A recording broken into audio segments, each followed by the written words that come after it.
नमस्कार दोस्तों, स्वागत है आपका इस सीरीज़ में जिसको हम कहते हैं 13 things mentally strong people don't do.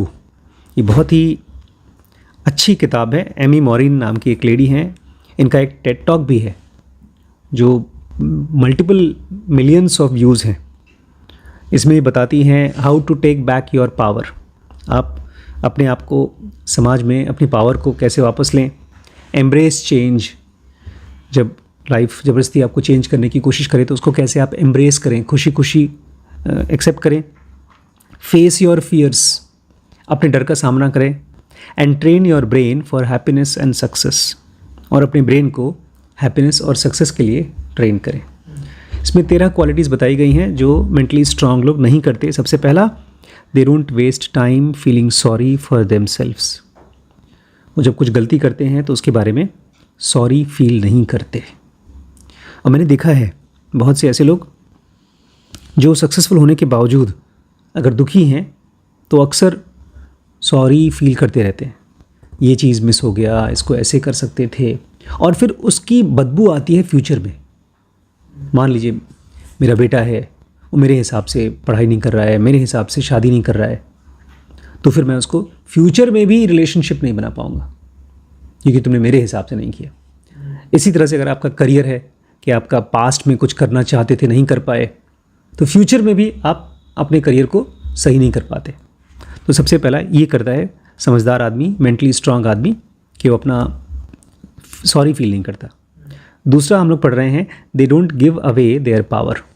वो अपनी पावर दूसरों को नहीं देता। और इसमें एक बहुत ही कमाल की लेडी हैं जो शायद इस समय दुनिया के जो बहुत कम लोग हैं जो बिलियनर हैं उसमें से एक हैं। इनका नाम है ओपरा विनफ्रे। इनके बारे में थोड़ा सा हम लोग सीखेंगे कि कैसे इन्होंने अपना पावर वापस लिया। Taking back your power will make you stronger, आज की वीडियो का नाम है। Taking back your power will make you stronger. जब आप किसी ने आपको कमज़ोर कर दिया, मतलब आपकी बुराई कर दी, आपको डांटा, आपको बेइज्जत किया, आपके खिलाफ बहुत मुहैया किया, मतलब काफ़ी समय तक आपको परेशान कर रहा है, तो आप एकदम ड्रेन हो जाते हैं। आप एंग्जाइटी हो जाती है, आपको डिप्रेशन टाइप का हो जाता है, एकदम मन लगता है हार गया। वापस लीजिए, आप अपनी पावर को वापस लीजिए और उससे आप स्ट्रॉन्ग फील भी करेंगे। Taking back your power will make you stronger. You don't get to be named one of the most successful people in the world by giving away your power. Author कहती हैं दुनिया की one of the most powerful person अगर आपको बनना है, कोई बहुत पावरफुल आदमी बनना है, तो आप दूसरों को पावर देकर के पावरफुल नहीं बन सकते। Just ask Oprah Winfrey. मुझे नहीं पता था ओपरा विनफ्रे के बारे में, उनका पास्ट कैसा था। She grew up in extreme poverty and was sexually abused by several people throughout her childhood. दो चीज़ें उनके बारे में बहुत ही दर्दनाक हैं।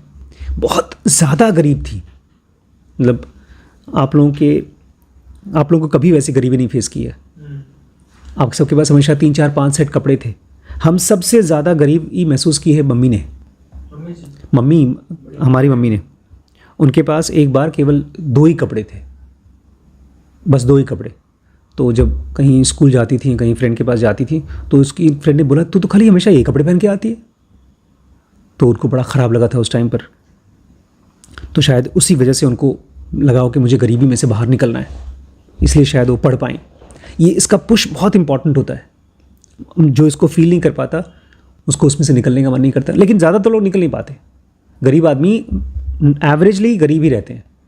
100 गरीबों को लो तो वो लोग उसमें से शायद एक आध होगा जो उसमें से निकल आता है, और वो एक आध कौन है जिसने अपनी पावर सोसाइटी में से बाहर वापस ली है। तो ये कि बहुत गरीब थी। दूसरा, she was sexually abused by several people through out her childhood. बचपन में एक नहीं कई लोगों ने उनके साथ सेक्शुअल अब्यूज़ किया, उनके साथ गलत काम किया। She bounced between living with her mother, father and grandmother, and as a teenager she frequently ran away from home. अरे ये तो मेरी तरह थी। वो अपनी माँ के साथ, पिता के साथ और दादी के साथ रहती थी, और मैं भी अपने घर से 2-3 बार भागा हूँ, तो ये भी भाग गई थी। और गरिमा तो बेचारी भागी नहीं है, तो नकली भागी है। निकली, फ्रेंड के घर गई, फिर वापस आ गई। रियल भागना वो होगा जिसमें कम से कम 2-3 महीना आप अपने अपने बलबूते पर रह के दिखाएं। ये क्या बाप के घर रह करके नौकरी कर रही हैं, असली भागना नहीं हो। तो ये बार बार घर से भागती थी। She became pregnant at the age of 14।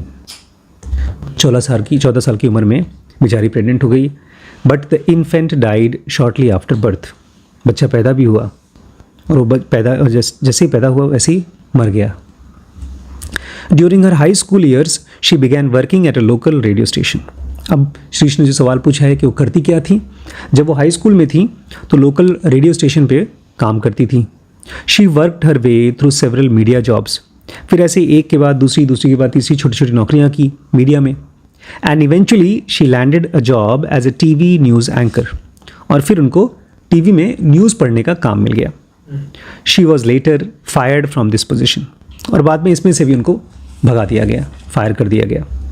She didn't allow one person's opinion of her on air suitability to stop her. She didn't allow one person's opinion of her on air suitability to stop her, however. उस आदमी ने कहा था तुम TV में anchor का काम करने लायक नहीं हो। तो उस एक आदमी का ओपिनियन था ये। इन्होंने कहा उसके हिसाब से मैं ऑन एयर सूटेबल नहीं हूँ, ये उसके हिसाब से है, ये मेरी रियलिटी नहीं है। इस बात से उनकी पावर उन्होंने वापस दी नहीं उसको। She went on to create her own talk show. By the age of 32 her show became national hit. उन्होंने अपना खुद का एक टॉक शो बनाया और जब वो 32 साल की थी वो नेशनल हिट हो गया talk show. By the age of 41 she had reported net worth of $340 million. हम लोग कंपनीज़ के बारे में पढ़ते हैं कि कंपनीज़ के पास इतना कैश है। ये अकेली बंदी थी 41 की एज में, मतलब मुझसे भी 7 साल छोटी 6 साल छोटी एज में $340 मिलियन इसकी नेटवर्थ थी। और कहा जाता है अभी भी पहले भी कि जिस आदमी का इंटरव्यू ओपरा विनफ्रे ने ले लिया उसका करियर बन जाता है। इसलिए लोग कोशिश करते हैं, कोई राइटर है कोई डायरेक्टर है, कोशिश करता है किसी तरह से ओपरा विनफ्रे हमको बुला ले अपने टॉक शो पे। Oprah has started her own magazine, radio show, TV network and has co-authored 5 books. इन्होंने खुद का मैगजीन चालू किया है, रेडियो शो चालू किया है, टीवी नेटवर्क चालू किया है और 5 बुक्स co-authored की हैं। अगर आपको ये देखना है कि ओपरा विनफ्रे कितनी अमीर हैं तो उनका घर देखिएगा। आपके एकहर्ट टोल बोलते हैं, जब मैं उनके घर में जाता हूँ तो ऐसा लगता है जैसे किसी बहुत बड़े से कैसल में गया हूँ। She started a multitude of charities to help people in need, including Leadership Academy for Girls in South Africa. इसके अलावा उन्होंने बहुत सी चैरिटीज़ चालू की हैं गरीब लोगों के लिए, और इसमें लड़कियों के लिए साउथ अफ्रीका में एक लीडरशिप एकेडमी चालू की है उनको सिखाने के लिए। Oprah didn't let her childhood and her former employer take away her power. इसका घर देख रहा है श्रीश। 23,000 स्क्वायर फुट तो खाली उनका घर होगा, जो बाहर का होगा पता नहीं कितने एकड़ों में होगा। उसमें स्विमिंग पूल होगा, जंगल होगा, पूरा कृष्णमूर्ति फाउंडेशन जैसा है वो। 300-400 एकड़ में होगा वो घर। ओपरा विनफ्रे ने अपने बचपन का और बाद में उनके जो एम्प्लॉयर थे उनकी बदतमीजी और बचपन की जो गरीबी थी, परेशानियां थी, उससे पावर किसी और को नहीं दी। A woman who was once teased because she was so poor that she wore potato sacks as dresses was named one of the world's most powerful women by CNN and Time. ये वो औरत थी जिसको बचपन में चिढ़ाया जाता था कि तुम इतनी गरीब हो कि तुम बोरा पहनती हो, पोटैटो सैक्स पहनती हो, इसमें आलू रखा जाता है वो बोरा। और अब वो दुनिया की CNN और टाइम मैगजीन द्वारा one of the most powerful women बोला जाता है उसको। अब सुनिए, हम लोगों को जब किसी ऐसी कहानी सुनते हैं ना तो 2 चीज़ें होती हैं, या तो हम इंस्पायर्ड होते हैं, लेकिन वो इंस्पिरेशन केवल टेम्पररी होता है क्योंकि वो हमने सुना है इसलिए। दूसरा होता है अरे यार वो लकी थी, ये फीलिंग आती है। इसके जो नुआंसेस हैं, उसके माइंड में क्या हुआ वो नहीं पूछ पाते। Statistically her upbringing would have predicted a poor prognosis. आप कभी चले जाइए, ओयल चले जाइए, खूब ढेर सारे गरीब लोगों का घर है, सब जगह है, लेकिन कहीं गांव में जाइए, रोड साइड में बहुत से। अभी मैं एक प्लॉट देखने गया था तो प्लॉट के जस्ट बाहर ही में जो सरकारी ज़मीन है उस पर 15-20 झोपड़ियाँ बनी हैं। तो जो आदमी मुझे प्लॉट दिखाने गया था वो उनको बोल रहा था कि देखिए प्लॉट बिकेगा तो तुम लोग को यहाँ से हटना पड़ेगा। तो जैसे कोई आदमी की नौकरी चली जाएगी, उसको तो टेंशन थी कि उसका झोपड़ी हटाना पड़ेगा, झोपड़ी बना रखी थी। तो जितने भी लोग गरीब होते हैं, ज़्यादातर गरीब गरीब ही रहते हैं, ये है स्टैटिस्टिक्स। जितने अमीर होते हैं उनके बच्चे अमीर ही रहते हैं। अगर वो गरीब भी हो जाएंगे तब भी इतने अमीर होते हैं कि खाएंगे और आराम से रहेंगे, क्योंकि जो आदमी अमीर होता है उसकी एक जनरेशन खुद और उसका बच्चा, अब जैसे मैम है, डॉक्टर PL सिंह है, वो अमीर है, उनका बच्चा भी अमीर है, और होपफुली क्योंकि उनके बच्चे ने कुछ तो पढ़ाई की है, लॉयर बना, बिजनेस किया। उनके बच्चे 2 बेटियां हैं, दोनों डॉन बॉस्को में पढ़ रही हैं, अच्छे स्कूल में पढ़ रही हैं। अब जो पढ़ा लिखा है अमीर है वो अपने बच्चों को पढ़ाता रहेगा, इसलिए अमीरों के बच्चे अमीर रहते हैं, गरीबों के बच्चे गरीब रहते हैं। ये है स्टैटिस्टिक्स। स्टैटिस्टिक्स मतलब स्टेटस को, हाँ, उसको जो चीज़ जैसी है उसको वैसी रहती है, लेकिन स्टैटिस्टिक्स मतलब एक तरह का आपको रियलिटी बता रहे हैं, मैथमेटिक्स बता रहे हैं। मोस्टली सिचुएशंस में ऐसा होता है। हाँ, ये बेस रेट है, डेटा। हाँ, इसलिए अगर आप लोग, जैसे आपने BCA, आपने BBA किया, आपने BCA किया, आपने आधी इंजीनियरिंग की, आपने अभी 12th कर रखे हैं, तो अगर आप खाली यही रहते हैं तो आप ध्यान रखिएगा आप लोग कुछ कर नहीं पाएंगे, क्योंकि जो इस लेवल की पढ़ाई है उसका फ्यूचर ऑलमोस्ट फिक्स्ड है। लेकिन इन्होंने क्या किया, but Oprah refuse to be statistics. इसने कहा देखो जो मैं हूं ना, मैं वो नहीं रहूंगी, मैं गरीब हूं, मैं परेशान हूं, मैं वो रहूंगी नहीं। She chose to define who she was going to be in life by not giving away her power. उन्होंने कहा कि मैं अपनी डिफिनेशन खुद डिसाइड करूंगी, मैं अपनी पावर दूसरों को नहीं दूंगी। When you decide that no one else has the power to control how you feel, you will experience empowerment.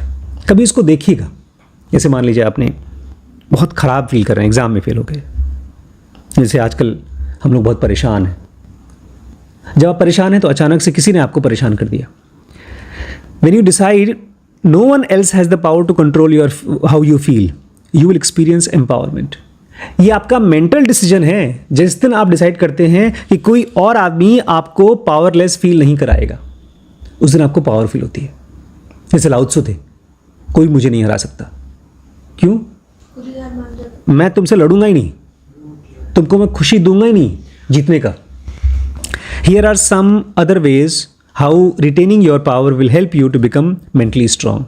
कुछ बहुत सिंपल चीज़ें हैं, साइकोलॉजिकल हैक्स हैं, अगर आप उसको यूज़ करें तो आप मेंटली स्ट्रांग हो सकते हैं, आप अपनी पावर दूसरों से ले सकते हैं। 1 2 3 4 5 बहुत सिंपल चीज़ें। उसके बाद थोड़ा सा मुश्किल चीज़ें भी हैं, 1 2 3। हाँ, तो सबसे पहले 5 सिंपल चीज़ें। You will develop a better sense of who you are when you are able to make choice based on what's best for you instead of what will prevent the most repercussions. अच्छा सुनिए, मुझे फिर से बताइएगा मतलब। You will develop a better sense of who you are when you are able to make choices based on what's best for you instead of what will prevent the most repercussions. 2 तरीके के लोग हैं, एक जो कमज़ोर feel करेगा, एक जो बहुत अच्छा स्ट्रांग फील करेगा। जो कमज़ोर फील करेगा वो आदमी है जो अपने काम को इसलिए कर रहा है क्योंकि यार ये नहीं किया तो सब खत्म हो जाएगा। बोलते ना, पढ़ो नहीं तो ज़िंदगी बर्बाद हो जाएगी, ये करो नहीं तो ये हो जाएगा। लेकिन जो लोग अपनी पावर दूसरों से ले पाते हैं, ये वो लोग होते हैं जो बोलते हैं नहीं मैं ये चूज़ कर रहा हूँ करने के लिए। जैसे आप अभी हैं, आप रीडिंग का काम कर रहे हैं, ये आपकी चॉइस है। अगर मैं आपसे कहूँ नहीं तुमने BCA किया है, तुम्हें वो करो नहीं तो तुम गरीब रह जाओगे, तो वो आपकी पावर मैं छीन रहा हूँ। जब भी आप ऐसा कुछ करने की कोशिश करते हो जहाँ पर आपको ये फीलिंग आती है कि मैं चूज़ कर रहा हूँ करना, then you regain your power. तो हमेशा डिसीजंस में अपने आप से पूछिए कि एम आई चूजिंग दिस और I am doing this because I am scared. तो चूज़ करिए और उस काम को करिए। Second, when you take responsibility for your own behavior, you will become accountable for your progress towards your goals. आपने कुछ काम किया और वो गलत हुआ, आधा हुआ, बहुत अच्छा नहीं हुआ, कभी सफाई मत दीजिए। जब आप रिस्पॉन्सिबिलिटी लेते हैं अपने बिहेवियर का, अपने काम का, you will become accountable for your progress and goals. आप अपने प्रोग्रेस के लिए और अपने गोल्स के लिए अकाउंटेबल हो जाते हैं। नहीं तो आपके दिमाग में हमेशा ही रहेगा यार उसकी वजह से, उस कंडीशन में, उस बहाने से मेरी प्रॉब्लम हो गई। मेरे काम की क्वालिटी वैसे तो अच्छी कर देता लेकिन मैं नहीं कर पाया। तो आपको क्या करना है, दूसरों से पावर लेनी है ना, तो हमेशा take responsibility for your behaviour. आपने झूठ बोला, आपने धोखा दिया, बोलिए मैं उस समय कमज़ोर था। इसी को कृष्णमूर्ति बोलते हैं सी वॉट इज। जब तुम कमजोरी को, झूठ को झूठ की तरह देखोगे, then you come into integration, you come into I centre. अगर आप बोलते हो झूठ मैं नहीं बोलना चाहता था, वो इस सिचुएशन मुझसे बुलवाया गया, तब आप कमज़ोर हो। तब आपकी पावर किसके पास है? सिचुएशन के पास है। Third point, you will never be pressured into doing something that you don't want to do based on guilt trip or what you think other people want you to do. कभी भी ऐसा कोई काम मत करिए जिसमें लोग आपको गिल्टी फील करा रहे हैं, या मैं ऐसा काम करूं क्योंकि लोग ऐसा कह रहे हैं। You will never be pressured into doing something that you don't want to do based on guilt trip or what you think other people want you to do. हाँ, आप किसी की हेल्प करना चाहते हैं, आप किसी की सेवा करना चाहते हैं, आप इसलिए करिए क्योंकि आप करना चाहते हैं। जैसे आपने कहा मैं उसका पैर क्यों छूऊं, आपने नहीं छुआ, अच्छी बात है, मैंने उस आदमी का पैर छुआ, वो मेरी चॉइस थी। हमेशा अपनी चॉइस को ले आइए। अगर आपकी चॉइस नहीं है और फिर भी करना पड़ रहा है तो आप पावरलेस हो रहे हैं, आप पावर किसी और को दे रहे हैं। भगवान कृष्ण ने बहुत अच्छा एग्जाम्पल दिया इसका। दुर्योधन पावरफुल मैन, पूरी 100 भाई और बड़े बड़े पावरफुल लोग उसके साथ थे। भगवान कृष्ण को बुलाया खाने पे, और उसी टाइम पर उसने बुलाया खाने पे उनको विदुर, गरीब आदमी, उनके यहाँ का एक सेवक था। विदुर चाचा नहीं थे। साग विदुर घर खायो। विदुर कौन थे? एक गरीब दासी के बेटे थे। रिस्पेक्ट बहुत थी उनकी। उन्होंने भी बुलाया कृष्ण को और दुर्योधन ने भी बुलाया खाने के लिए। भगवान ने दुर्योधन से कहा, देखो ना तुमसे मैं डरता हूँ, ना तुमसे मेरा कोई लगाव है, इसलिए तुम्हारे पास खाना नहीं खाऊंगा मैं। इसलिए वो कहावत है साग विदुर घर खायो। उनके यहाँ बड़े अच्छे अच्छे डिश बने थे खाने के लिए, लेकिन इनके यहाँ जाकर सूखी रोटी और सब्जी खा ली, मतलब जो भी खाना सिंपल से बना था खा लिया। तो कृष्ण जैसा आदमी हमेशा हर सिचुएशन में अपनी पावर वापस लेके बैठता है। तो जो भी करिए इसलिए करिए क्योंकि आपको लगता है मुझे करना है। जब तक, अगर मान लीजिए कोई ऐसी चीज़ है जो आपको लगता है कि मजबूरी में करना पड़ रहा है, अपनी चॉइस खोजिए कि किस वजह से मैं कर रहा हूँ, वो मिल जाएगा आपको। हर मजबूरी में भी आपकी चॉइस है। Fourth point, you will be able to devote your time and energy to things you choose. जब आप ऐसी कोई चीज़ करोगे जिसको आप चूज़ कर रहे हो, तो आपके पास अचानक से टाइम और एनर्जी आ जाएगी। आज मुझे एहसास हुआ कि मेरी बेटी ने बहुत अच्छा किया कि रिम्पी स्कैन में या डीप नॉलेज में काम नहीं कर रही, क्योंकि वहाँ पर अब ये अपना टाइम दे पा रही है। सुबह उठना है, जाना है, बच्चों के एग्ज़ाम लेना है, बच्चों को पढ़ाना है, जो भी 7-8 घंटे का टाइम है, प्लस घर पे आकर के 2-3 घंटे का टाइम है, वो दे पा रही है because she has chosen it. यहाँ पर उसकी मजबूरी थी, चाहे घर के कपड़े धोने हैं या झाड़ू पोछा लगाना है या रिम्पी स्कैन में जाके काम करना था, वो सब का सब वो मेरा चॉइस था, इसका चॉइस नहीं था। क्योंकि जब आप कोई ऐसी चीज़ करते हो जो आपकी चॉइस है, आपके लिए टाइम और एनर्जी अपने आप आ जाता है। You won't have to blame other people for wasting your time and ruining your life. फिर आप ये नहीं कहेंगे यार ये ना मेरी ज़िंदगी बर्बाद हो रही है, क्या कर रही हूँ मैं, बच्चों के पेपर चेक कर रही हूँ। नहीं, मैं बच्चों के पेपर चेक कर रही हूँ। आप बोलेंगे मैं I am becoming a film director producer, मैं एडिटिंग कर रहा हूँ। आप कहेंगे मैं फ्यूचर का एक बहुत बड़ा एंटरप्रेन्योर बनने की तैयारी कर रहा हूँ, और ऑलरेडी लोगों ने सेलेक्ट करना शुरू कर दिया आपको। ये कोई छोटी मोटी चीज़ नहीं है। मेरी भी शादी इसी उम्र में सिलेक्शन होना शुरू हो गया था, लोगों ने देखना शुरू कर दिया था। कभी मैं था MBBS फर्स्ट ईयर में, उसमें एंगेजमेंट हो गया था मेरा, फिर टूट गया। और जब रिश्ते आते तो मैं बड़ा खुश होता था, यार लड़की कैसी होगी, देख तो लूं, पैसा क्या मिलेगा, कार वार मिलेगी कि नहीं मिलेगी। बचपन में बड़ी गुदगुदी होती थी, बाद में पता चला ऐसे बड़े खतरनाक चीज़ें हैं, लेकिन खुशी तो खुशी होती है। क्यों आए खाली लायक लोगों को आता है। जो नालायक होते हैं उनकी गर्लफ्रेंड अपने एक्स बॉयफ्रेंड की बातें उनसे करती रहती हैं।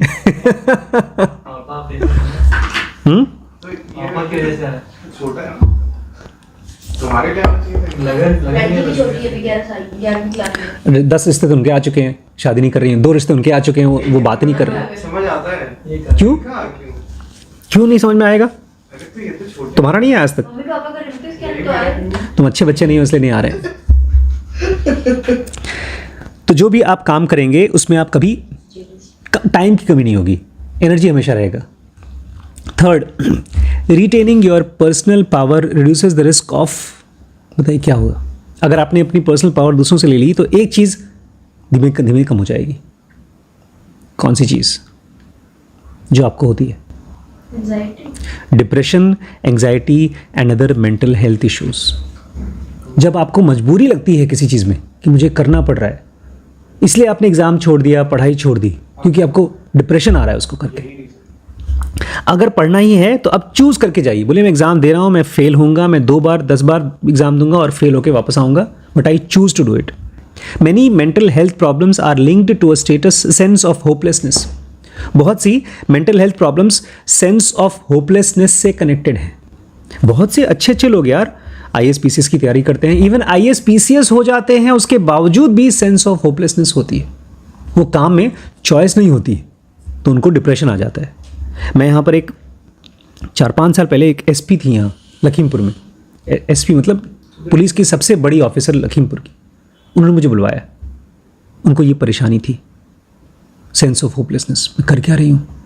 पूरे शहर का लॉ एंड ऑर्डर मेंटेन करना उनका काम था, लेकिन सेंस ऑफ होपलेसनेस था और हेल्पलेसनेस। होपलेसनेस एंड हेल्पलेसनेस, मेरा कोई है नहीं, मैं क्या करूँ? When you decide not to give other people your power, external circumstances the power to control how you feel and behave, you gain more power over your mental health. जब आप दूसरों को अपनी पावर नहीं देते हैं कि आप कैसा फील करते हैं, कैसा बिहेव करते हैं, जैसे मैं यही करता हूँ और कोई मुझे परेशान करता है करे, बट मैंने ऐसा कोई काम खोज रखा है जिसको करने से मैं फिर से नॉर्मल स्टेट में आ जाता हूँ। 3 स्टेप करके, कोई किताब पढ़ के, किसी भी सिचुएशन में मैं अपने आप को वापस लाना चाहता हूँ, अपने मेंटल कंफर्ट को वापस लाना चाहता हूँ, नहीं तो दिमाग उसी में घूमता रहता है। तो ये भी करिए। Retaining your power reduces the risk of depression. अपनी पावर को अगर आप ले लेते हैं तो आपको डिप्रेशन नहीं होगा। अब ये तो मैंने आपको 5 तरीके बताए, लेकिन एक्चुअली करना क्या है नहीं बताया। सिंपल चीज़ें करनी है। सबसे पहला, फॉरगिवनेस रिड्यूसेस योर स्ट्रेस। ये मेरे लिए बहुत मुश्किल है अगर मैं जानता नहीं, कोई मेरा दुश्मन है, मेरे साथ दुश्मनी कर रहा है, मन करता है बदला लेना है, और पता है मन लॉजिक देता है कि जब तक बदला नहीं ले लेंगे तब तक वो सुधरेगा नहीं। मतलब कि ये बीमारी है और इसका इलाज है बदला। बट ये कहती हैं फॉरगिवनेस रिड्यूसेस योर स्ट्रेस। अगर आप किसी को फॉरगिव कर देते हो तो आपका स्ट्रेस कम हो जाता है। Over the years many studies have shown that holding a grudge keeps your body and your state of stress, keeps your body in a state of stress. बहुत सी ऐसी स्टडीज़ हुई हैं जहाँ पर देखा गया है अगर आपने किसी ग्रज को, किसी दुश्मनी को बहुत सालों तक रखा है तो आपकी पूरी बॉडी स्टेट ऑफ स्ट्रेस में रहती है। When you practice forgiveness, your blood pressure and heart rate decreases. हमने उसमें पढ़ा था ना, जिसमें levels पढ़े थे अलग-अलग कि वो लेवल्स ऑफ कॉन्शियसनेस। हाँ, तो जब आप दूसरों को माफ़ करना शुरू कर देते हैं, आपका ब्लड प्रेशर और आपका हार्ट रेट कम हो जाता है, आप रिलैक्स्ड हो जाते हैं। तो करना क्या है अपनी पावर को वापस लेने के लिए? जो आदमी आपको परेशान कर रहा है आप उसको बोलो, अपने मन में बोलो, उसके मुंह पर मत बोलिएगा, नहीं तो और चिढ़ेगा और परेशान करेगा। मन में बोलिए, भाई मैं तुझे माफ़ करता हूँ, तू ऐसा ही है, मैं ऐसा ही हूँ, मैं चाहूँ तो तुझे कुछ कर सकता हूँ। बल्कि मैं सोच रहा था उस दिन कि अगर कोई आदमी आपका दुश्मन है तो कितना एडवांस्ड हो गया ह्यूमन बींग्स। अगर किसी गांव कबीले में जंगलों में रहेगा, जैसे कुत्ते बिल्ली लड़ाई करते हैं, इंसान का लड़ाई करने का मतलब ज़्यादातर लोगों का अब सिस्टम ऐसा हो गया है कि हम नहीं लड़ाई करेंगे आपसे, हम आपके खिलाफ़ एक मुकदमा दायर करेंगे। आपसे हमारा वकील लड़ाई करेगा और आप भी नहीं करेंगे, आपका वकील हमारे वकील से लड़ाई करेगा। वो लड़ाई चलेगी 2 साल, 3 साल, 4 साल, 10 साल, और इस चीज़ को एक जज डिसाइड करेगा कि इस लड़ाई में कौन सही है कौन गलत। उसके प्रूफ दिखाए जाएंगे और फिर डिसाइड होगा कि कौन सही है कौन गलत। दुश्मनी करने का एक बहुत हाईटेक सिस्टम बना रखा है हम इंसानों ने। इसमें बहुत से लोगों की रोजी रोटी चलती है, वकीलों की, जजेस की, पुलिस की और पता नहीं किसकी किसकी। तो माफ़ करिए लोगों को, उससे भी आपका पावर आपको वापस मिलेगा। दूसरा, choosing to forgive increases your tolerance to pain. अगर आप दूसरों को माफ़ करना शुरू कर देते हैं तो जितना आप पेन पहले बर्दाश्त कर सकते थे उससे ज़्यादा बर्दाश्त कर पाएंगे। In 2005 study of patient with chronic low back pain, anger increased psychological stress distress and decreased a person's tolerance to pain. 2005 में एक स्टडी हुई थी जहां पर लोअर बैक पेन पेशेंट्स को लिया गया, जहां पर कमर दर्द होती है बहुत ज़्यादा, बहुत समय से, क्रॉनिक लोअर बैक पेन। और उसमें प्रॉब्लम क्या थी? Anger, increased psychological distress and decreased personal tolerance pain. तो उनको एक्चुअली क्या था? गुस्सा था, और गुस्से की वजह से जो पेन होता था वो ज़रा सा भी पेन हो तो चीखते थे, अरे बहुत तेज दर्द हो रहा है यार। जैसे अमन करता है बेचारा, गरिमा को कभी कभी छू दो नाटक करने लगती है, लेकिन वो सचमुच में उनको पेन बहुत महसूस होना शुरू हो जाता है। सर आज बहुत दर्द हो रहा है, आज हाफ डे चाहिए सर। मंक सीरियल देखा हमने, उसमें जो पुलिस वाला है, क्या नाम है, स्टैटल मायर। तो उसका जो जूनियर है वो बहुत बीमार था, तो छुट्टी पर था, तो उसने फ़ोन किया उसको, और वो अपने बेटे को गया था खोजने के लिए। उसका बेटा रॉक कॉन्सर्ट देखने चला गया था, तो जो पुलिस वाला है उसका बेटा रॉक कॉन्सर्ट में खो गया, उसको गया था लेने के लिए। और तब तक से उसने देखा अपना जूनियर वहाँ सामने डांस कर रहा है, रॉक कॉन्सर्ट में मज़े कर रहा है। तो उसने उसको फ़ोन लगाया जूनियर को, कहाँ हो तुम? तो बोलता है सर बॉस एक्चुअली मैं बहुत बीमार हूँ। और क्या हुआ, कितना टाइम हो रहा है? तो उसको देख रहा है, अच्छा बेटा तू बहुत बीमार है, कर क्या रहा है? म्यूज़िक की आवाज़ आ रही है। बोलता है म्यूज़िक की आवाज़, पता नहीं कहीं आसपास में कुछ लाउड स्पीकर बज रहा होगा, उसी की आवाज़ आ रही। फिर उसके पास जाके गर्दन पे हाथ रखता है, बोलता है ओ बॉस। बोलता है मैं घर से निकला था दवा लेने के लिए, यहाँ चला आया गलती से। पुलिस वाला वो एपिसोड देखेगा, बहुत मज़ेदार एपिसोड है। रॉक कॉन्सर्ट में जाते हैं लोग। तो देखिए, एक रमण महर्षि पूरी दुनिया में सबको माफ़ करते रहते हैं, कैंसर भी बर्दाश्त कर लेते हैं, ऑपरेशन भी करा लेते हैं बिना किसी एनेस्थीसिया के। और हम लोग ज़रा सा उंगली में चोट लग गई तो बैंडेड लगा लेंगे। तुम्हारे पास कौन सी दवाई आती है? वो बीटाडीन नहीं यार, एक वो दवाई है जो टेबल पे रखी रहती है, और अक्सर पेट दर्द हो रहा है, एंटॉप खाते हैं। आप कौन सा खाती हैं? वो वाली है, हाँ, मेफ्टैल स्पैस खाना पड़ता है अक्सर। तो देखिए, आप दवाइयाँ खाइए, लेकिन पता क्यों चले किसी को कि आप बीमार हैं? अनलेस एंड अनटिल आप बहुत बीमार हैं, आपके बॉडी का पेन के प्रति जो सेंसिटिविटी है वो बढ़ जाएगा अगर आप दूसरों को फॉरगिव करते हो। ये प्रूवन है साइंटिफिकली। थर्ड बहुत मुश्किल चीज़ है, unconditional forgiveness can help you live longer. अगर आप ये डिसाइड कर लो मैं सबको माफ़ करूंगा, कोई आकर मुझे भी मार दे, कोई मार दे तभी माफ़ कर दूंगा, और इससे पता है क्या होगा? यू लिव लॉन्गर, आप ज़्यादा जियोगे। 2012 study published in Journal of Behavioral Medicine discovered that when people were only willing to forgive others under certain conditions, like the other person apologized or promised to never repeat the same behavior, the risk of dying early actually increased. 2012 में एक study हुई, publish हुआ था journal of behaviour medicine में। उसमें देखा गया था आप अगर दूसरों को माफ़ करते हो, लेकिन शर्त पर कि तुम कसम खाओ कि आज के बाद तुम ये बदतमीजी नहीं करोगे। अगर किसी के कसम खाने पर आप उसको माफ़ करते हो तो आपकी उम्र, मतलब आपके मरने के चांसेस बढ़ जाते हैं। क्या मज़ेदार है ना? माफ़ करना ही है तो तमीज़ से माफ़ करो। ये क्या उसको गिरा कर, माफ़ी मंगवा कर माफ़ कर रहे हो? मरोगे। You don't have any control over whether someone will apologise. भैया, आपका दूसरों के ऊपर कंट्रोल नहीं है कि सामने वाला आपसे माफ़ी मांगेगा या नहीं मांगेगा। Waiting to forgive until they say they are sorry gives them control over not just your life but perhaps even your death.